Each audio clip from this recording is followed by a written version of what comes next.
Even though it's a bad matchup, something tells me this guy doesn't care. One and all, welcome back to the Midweek Master Series. We're here in Dry Arabia for a showdown that historically has not ended well for the Middle East. No, it is the Delhi going up against GUA's Abbasids, but Give You Anxiety is a different beast on this Civ. I'm sure anyone who's followed the history of Age of Empires 4 knows why. This man made this Civ synonymous with ram rushes. Not sure if you can really do it against this Civ, though. Delhi, not exactly the easiest to all in, so curious to see how GUA wants to try and approach this on a fairly balanced map. Dry Arabia, this matchup, like Delhi have to be favored here, so curious to see how GUA wants to begin the game. Eco Wing has to be tempting here. A Trade Wing isn't really doable with this spawn, but also against this Civ. I have seen people do Military Wing against Delhi, and it does make sense. So the idea is that if you go Military Wing, your opponent technically shouldn't be rushing Ghazi. You can force him to go Archers first. And if he goes Archers first, then you can do things like the Horseman follow-up, or you can sneak 2 TC. So curious to see which way GUA wants to cook with this. GUA favored, not Abbasid favored. I mean, like, is it even GUA favored? I don't know. I think there's a lot of historical credit put on the GUA name. I'm sure he won't mind me saying it hasn't exactly been a great time for him more recently, right? We haven't had him posting decent performances like he used to years ago. But Avali is kind of the same, but in that regards, I'd say they're even. It's not a case of, hey, yeah, like this guy is much better than this one. I'd say this matchup should feel very close and very back and forth.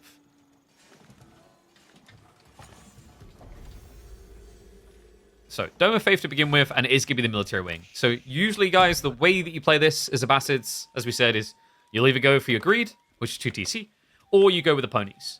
Against Delhi, 2 TC is usually very difficult to pull off, because they realize what you're doing and all in, you just get killed. Like, for example, if you do this tech up, and Avali comes across and he sees that you're going 2 TC, he doesn't actually need to open Archers. He could just flood Ghazi, because you'll only have 2 Spearmen.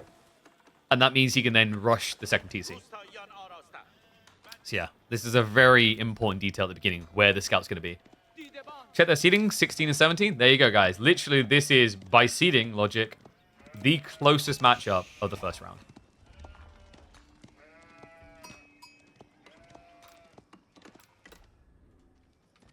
Cheap haul, yeah, as expected. Pretty even. Remember, it's double berry civ, so no one should be pulling super far ahead of the other. Looking at the actual spawn itself, if he does go 2 TC, there's a really good spot up here, but it feels so far out against Delhi.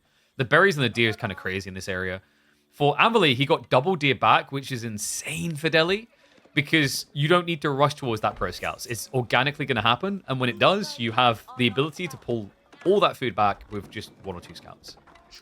And let's be real, like, how's an Abbasid player going to really stop you doing that? And don't get me started on the boar, because no one in this matchup cares about the boar. I don't know, man. I think we need to give these halal civs something to look forward to. If they can't eat the piggy, like maybe, I don't know, you can tame it and then use it as a war animal. Like, give them a role, man. Poor things just don't do anything in these matchups. This is where I'm going to get the full, like, animal cruelty on my ass of, like, but KP, why do you want them to kill the animals? Look, if a cajillion humans have to die on this one map, I think we can accept a few piggies doing so too. My question is, we've got the wolf dens. When are we getting the boar dens? That's actually an interesting idea. I kind of like that. But obviously, like, each sequential boar that spawns is much stronger than the last one. Oh. I actually like that idea. And there it is. It is going to be the Horseman follow-up. Love the fact he's adding in the spears. Yeah, because Avali is being greedy. Ahaha! This is a sick read by GUA. He didn't even check. He's just assuming, which is, like, a bit risky, but it's going to work out. So, guys, what Avali's doing conceptually makes sense. You know, the idea for a while was that you see this play from Abbasids and you go, oh god, I need to go Archers. But you know not going Ghazi is bad. So you go Ghazi anyway. Because the logic is it's only 2 Dark Age Spearmen. How could they possibly slay 4 Ghazi? They can't. So you'd just be able to kill them one by one and then kill the injured Ghazi. Unfortunately for Avali, that's not the way this is going to pan out. No. GUA already adding in additional spears. Hardened status is on the way. Now, he will get an early warning about what's coming, because he will see the spearmen get upgraded. I hope. I say I hope because sometimes, I gotta say, Abbasid upgrades for spearmen feel very subtle. And if you're not looking and you're zoomed out, you actually might not notice at a glance. Yeah, I think Abbasid spearman upgrades might be the most hard to read out of all the spear upgrades, from dark to feudal.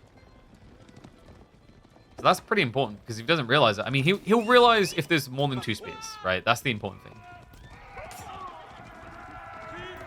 Oh, Avali. He's being super greedy about this. He went for the blacksmith, double blacksmith at that. Okay, so this is, I think this is a stylistic element. Avali's doing double beastsmith because of the player he's against. GUA is renowned for his all-ins. He's kind of relentless. He's, you know, NA's discount vortex, if you will. But he takes it to the extreme sometimes, especially with Abbasids. Something about this Civ he saw and thought, that's a Ram Rush Civ. So this play by Avali is reactionary to the player more so than the Civ. And we are at least going to get the archers. So he does realize what's up. Ooh, but that's expensive. Will he lose any? Yep, 1 goes down. So first blood drawn, and it will be GUA, the one swinging.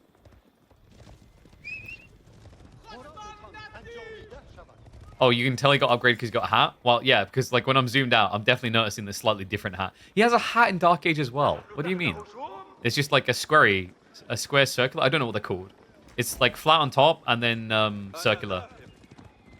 A cap of some kind. Well, this would be technically a cap.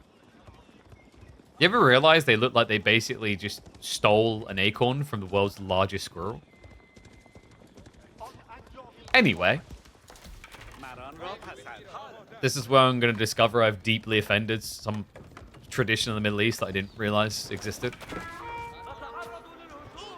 Right in here with the horseman. We'll get the kill on the villager. Nice start. Okay, so Avali, a bit tricky here. Also, what happened with his economy? He didn't get textiles. He's like, what, half a villager behind? Almost 2 villages behind, even though he's only lost 1. So not a great start here for Avali. He also hasn't approached the sacred sites yet. Small leads can make the difference, folks, especially when you're up against a player who knows this build like the back of his hand. The last boar is the final boss, 2,000 HP, but 5,000 food. Dog, that is not a good deal. Like that, that is such a. You need to go talk to your account. You're getting scammed. A boar usually has 150 HP, and you want to give the final one 2,000 HP for 5,000 food? I'll refund that. I'll pass.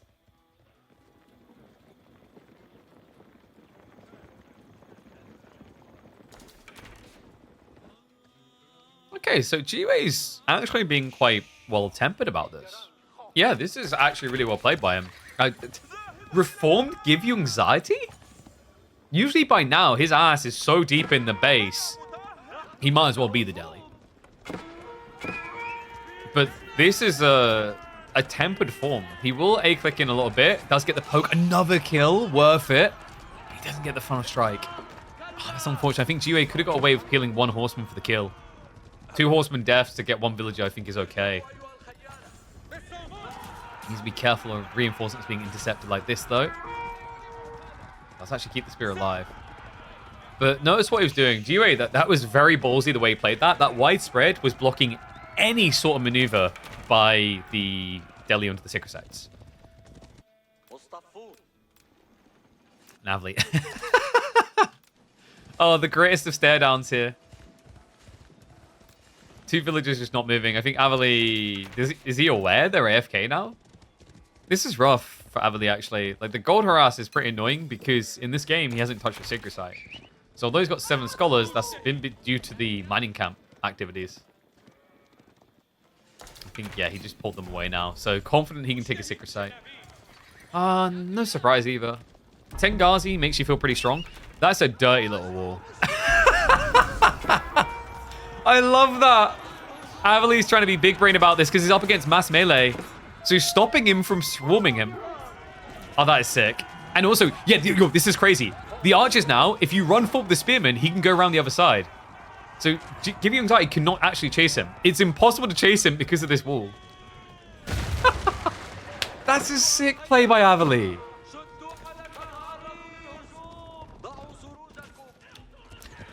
The more gruesome is what's coming out of GUA. Goes in again, gets another worker kill. And although that was a really cool play by Avali, did you guys notice something that's problematic at the tail end of the fight? Where is SS? Avali doesn't have a sacred site. We're now approaching 12 minutes in the game. This is unordinary for Delhi. He has at least got Pro Scouts complete, so enough food to work with, but like right now, you're playing Delhi with 0 upside. The only thing you got going for you is Ghazi are pretty cool. Ghazi. Why do we not have wheelbarrow? The Creed. I love the confidence as well. All right, reinforcements are coming. Back to the berries. Most may jump the gun here. Bit of a rough fight for GUA. Avali didn't get too much out of this. And Avali. Okay, that was going to be a good trade. Oh my god, I don't think he expected this many spears, even though he saw them last time. Give You Anxiety, now up to 4 worker kills in total, so he struck another 2 on the gold. Yeah, there they are. This is crazy. You know how you watch most people play Abbasids and you think the Civ is kind of trash and boring and why would anyone pick it? And then you watch Give You Anxiety play it. He may not always win when he does this, but it really makes you rethink how you categorize the Civ when you watch him. Nicely micro by Avali. He does at least target the injured. Even actually claims an extra against the outcropping. But I'm getting a little bit concerned now, because it looks like he's full hunkering down. Walls are going up. GUA is getting everything he needs. He's probably going to be able to get both the deer stacks before any threat comes his way. And also, like, here's the craziest part, guys. He's winning these engagements with 0 blacksmith upgrades. The first one's now coming in at 13 minutes. This is usually the thing that gets Abbasid killed. It's why they lose so often in this matchup. They just can't match the tech timings. In this game, GUA, he doesn't care about him. Brute forces his way in. Handful of spearmen here from Avali, but not a lot. Undermesh is about to complete. The horseman wave has been cleared up. It's just spearmen hitting into the archers now. GUA, could this be the first mistake of the game? I mean, this is a hard fight to win. Spear count is still good enough, though. The Ghazi are gone. Oh my god, what? Boot camp for what? Like, this is ridiculous. The extra 14 HP, 10 on the archers seems to be the difference here. Because without that, this would have been a complete wipe. Crazy. I mean, Undermesh only came in halfway through that fight, so most of the horsemen been cleared. Spearmen were dying too fast. GUA, he does have a reasonable villager lead, I think it's fair to say, to a way that you can afford to not outright win these battles now. The crazy part to me is how that felt more like a draw than a dominant victory for Avali. I think he came out ahead, but nowhere near as much as you'd expect someone with 4 blacksmith tech's advantages worth to do so.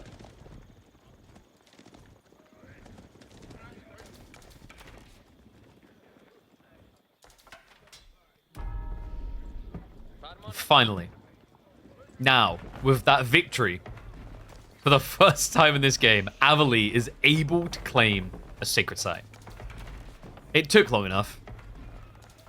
Tire sure makes you work for it. And also, we do have now adding in the Camel Archer, so a debuff onto the Ghazi means your horsemen are just as good now. Archer quantity is bulking. This is a little bit scary, because if you start to trend towards castle on both sides, then GUA is immediately going to be able to rush some important techs here to make his army very good. And rush him even quicker if he gets the Golden Age 2, which is likely to happen before he hits castle at this rate. GUA had a Camel Archer in that fight. He would have had it. I'm not entirely convinced. His horseman count going to that fight wasn't insane. And they died very quickly at the start to the spearmen, the small group of spearmen, and the Ghazi trade out with the archers. Like, I'd say, actually, like, the archer's done as much damage as the Ghazi to the horseman. So, I don't think a Camel Archer in that fight would have dramatically changed things, per se. Like, I think the thing in hindsight for GUA is blacksmith timings. I've seen this type of build from him before, and sometimes it costs him the game because when you blob this quickly, you are going to be missing key damage techs and damage reduction techs. Like, it's crazy he still hasn't queued up the other ones. He's queuing up archers, but doesn't have steeled arrow. It's got a lot of melee, but no melee tech. Looks like he does at least deny the scholar on the south side. And wow, gets a triple scholar, triple Ghazi kill after the scholar. That's a lot of value. Central Sector Site at least has the walls up, but GUA already knocking the door.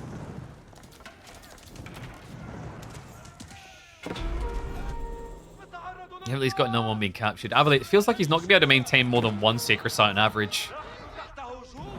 Horseman stabbing at it again, but at this stage, Abbasid has enough scholars. He would like to produce more, but I think he's just accepted he might not be able to. Because, guys, like, if you want to go castle, great, have loads of scholars. But if you don't, there's something important to keep in mind here. There's nothing else for Abbasid to get. All these boys can be is healers. So I think he's just kind of accepting that his castle is probably going to have a weaker tech timing. He doesn't want to have to risk the gold. The fact that he's going farms already tells you how awkward things have gotten in this game.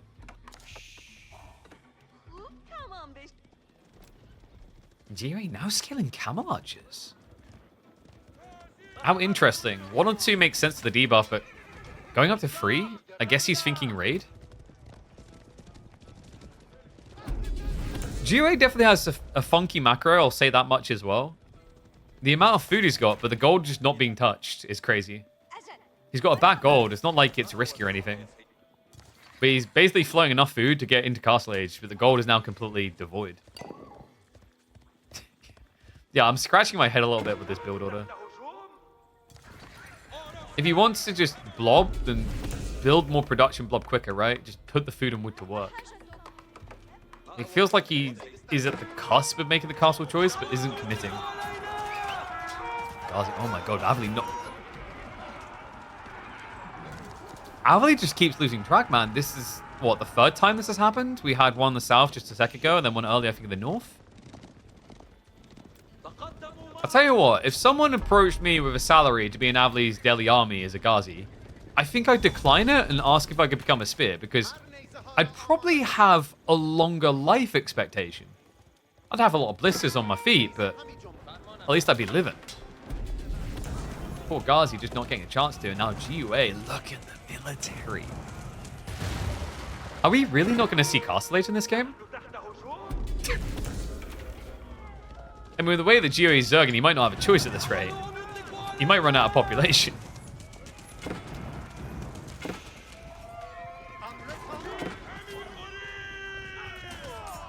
And that's another skull intercept. Abbasid has started to bulk them again with the limited gold access he had. I.e. the Sacred Sites. Abbasid also, you know, if he was thinking Castle Age, if being forced off that, looks like we're probably going to have a farm transition. I know he's got Siege Engineering coming, but I don't really see a ram all-in timing here. But the fact he's going to be able to build farms instead actually might be a blessing in disguise. He just doesn't actually have much food left.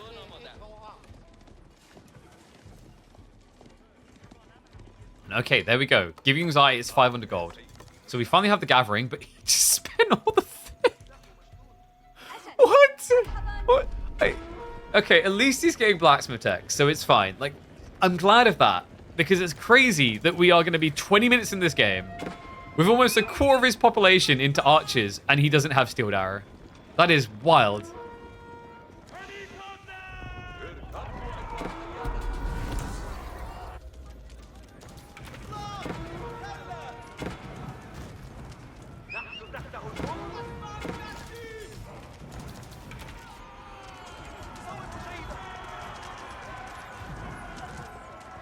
GUA. It's equal archer count to Abbasid. He's going to bait the Ghazi in. Okay, GUA. It's kind of like he waited to pull them back, hoping that Abbasid wasn't going to be looking.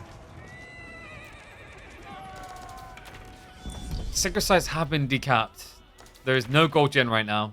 He's got one coming on the south side, but what I'm seeing is a trend of GUA moving towards Castle Age and Abbasid looking more and more stuck here. Yeah, with this active gathering, it feels like no doubt. We've got farms coming in as well. you're probably going to be looking at... Well, I think Culture Wing can make a lot of sense here, just for the efficiency. You might want to go Eco Wing just to expand his play in the later phase, but I think Culture Wing just makes a lot of sense here. Nice fight. Actually finds a group of Spearmen out on their own.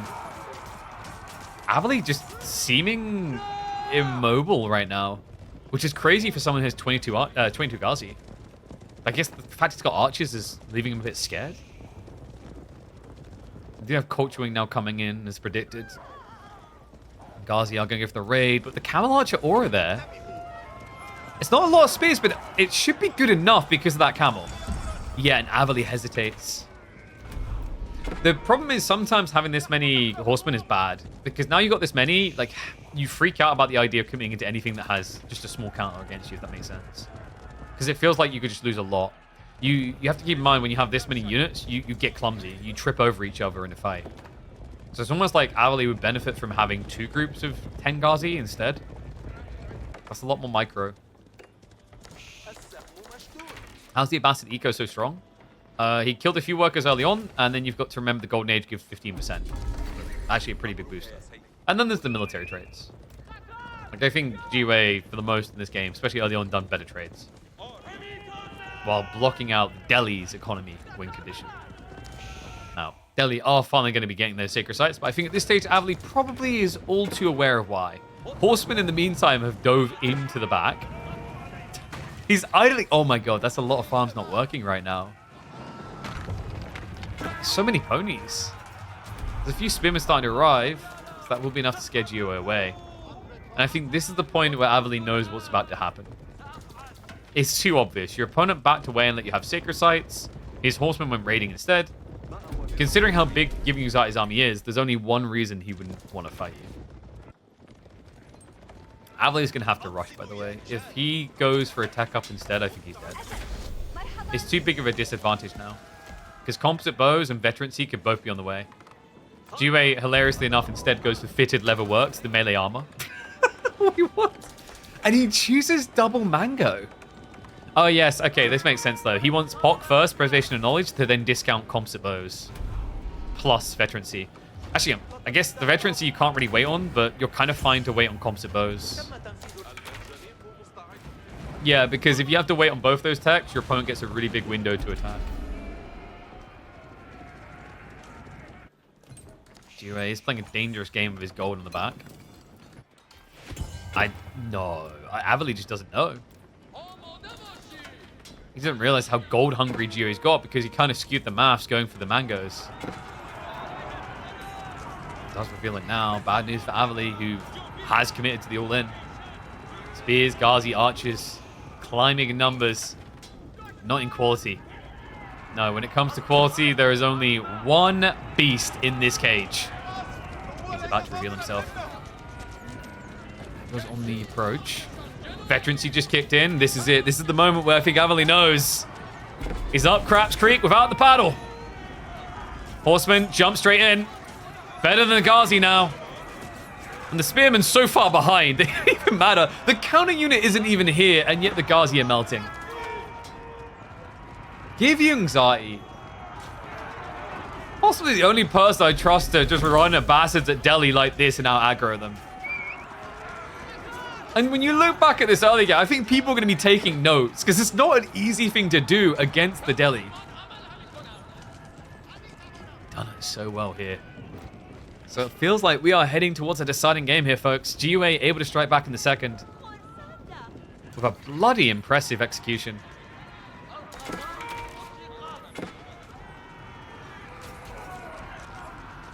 Archers don't even care about the Ghazi. They're like, let me by. Needs to chill pill a little bit. It's the creeper mangoes as well. Horseman just went back. No. Wait, just go for the farms. I mean, you go for the farms, he loses everything. Mango Wallops are starting to connect. Even if they weren't, the archers alone win this fight. It's like Tower of Victory times 3. That'll be a best of 3 going the full way. Well played by GUA.